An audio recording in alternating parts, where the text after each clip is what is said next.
सनातन धर्म में शंकराचार्य का पद सर्वोच्च माना जाता है। भारत में शंकराचार्य पद की स्थापना आदि शंकराचार्य जी ने की थी। आदि शंकराचार्य जी का जन्म 788 ईसा में केरल के एक छोटे से गांव कलादी में हुआ था। शंकराचार्य जी जन्म से बिल्कुल अलग थे। स्वभाव में शांत और गंभीर थे। जो कुछ भी सुनते थे या पढ़ते थे एक बार में समझ लेते थे और अपने मस्तिष्क में बिठा लेते थे। शंकराचार्य जी ने स्थानीय गुरुकुल से सभी वेदों और लगभग 6 से अधिक वेदांतों में महारत हासिल कर ली थी। समय के साथ ये ज्ञान अथाह होता चला गया और उन्होंने इस ज्ञान को उपदेशों के माध्यम से और अलग अलग मठों की स्थापना करके तथा ग्रंथ लिखकर कई संदेश लोगों तक पहुंचाया। सर्वप्रथम योग का महत्व बताया, ईश्वर से जुड़ने के तरीकों का वर्णन और महत्व बताया। शंकराचार्य जी ने विविध संप्रदायों को समझा और उसका अध्ययन कर लोगों को उससे अवगत कराया। शंकराचार्य जी ने सुप्रसिद्ध ब्रह्मा सूत्र भाष्य के अतिरिक्त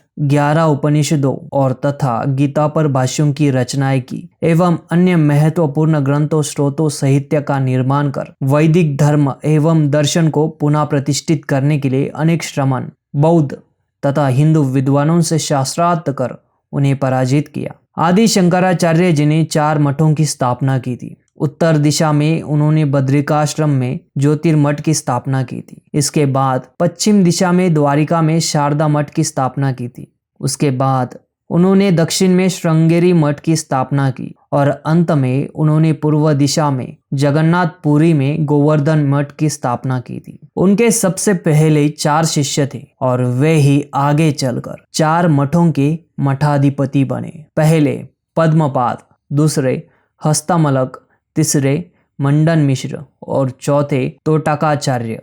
हिमालय पर्वतों के बीच जोशी मठ और बद्रीनाथ मंदिर का निर्माण करने के बाद वे हिमालय पर्वतों की ऊंचाई की तरफ प्रस्थान कर गए और वहां उन्होंने 32वें वर्ष में अपनी देह त्याग दी। उनकी समाधि बद्रीनाथ मंदिर के पीछे ही है। इतना सब कुछ जान लिया, अब ये भी जान लेते हैं कि कैसे चुने जाते हैं शंकराचार्य। शंकराचार्य बनने के लिए सन्यासी होना जरूरी है।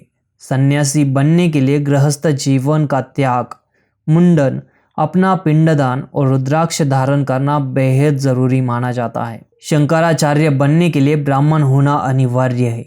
इसके अलावा तन मन से पवित्र, जिसने अपनी इंद्रियों को जीत लिया हो, 4 वेद और 6 वेदांग का ज्ञाता होना चाहिए।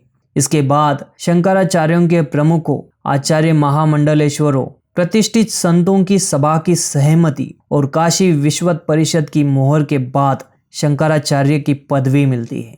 आशा है आपको शंकराचार्य जी का इतिहास और शंकराचार्य जी के मठों के बारे में काफ़ी कुछ जानकारी मिल गई हो। वीडियो पसंद आया तो प्लीज़ लाइक कर दीजिए और ऐसे ही वीडियो देखना चाहते हो तो चैनल को सब्सक्राइब कीजिए।